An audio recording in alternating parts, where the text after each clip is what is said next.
Punganur. YCP నుంచి బరిలోకి దిగుతున్నారు పెద్దిరెడ్డి రామచంద్రారెడ్డి. అలాగే తెలుగుదేశం పార్టీ నుంచి బరిలోకి దిగుతున్నారు చెల్లా రామచంద్రారెడ్డి.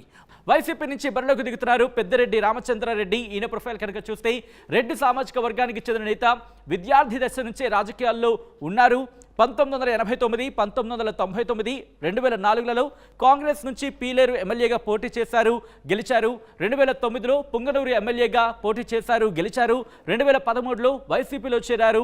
2014, 2019లలో వైసీపీ నుంచి పోటీ చేసి గెలిచారు. అలాగే పలు కీలక శాఖలకు మంత్రిగా కూడా పనిచేస్తున్న అనుభవం పెద్దిరెడ్డి రామచంద్రారెడ్డి సొంతం అని చెప్పుకోవచ్చు. ఇది వైసీపీ నుంచి పోటీ చేస్తున్న పెద్దిరెడ్డి రామచంద్రారెడ్డి ప్రొఫైల్. ఇక తెలుగుదేశం పార్టీ నుంచి బరిలోకి దిగుతున్నారు చెల్లా రామచంద్రారెడ్డి. ఈయన ప్రొఫైల్ కనుక చూస్తే రెడ్డి సామాజిక వర్గానికి చెందిన నేత, డిగ్రీ చదువుకున్నారు. 2019లో తెలుగుదేశం పార్టీ నుంచి పోటీ చేశారు, కానీ ఓటమిని చవిచూశారు. ప్రస్తుతం రెండోసారి బరిలో ఉన్నారు చెల్లా రామచంద్రారెడ్డి.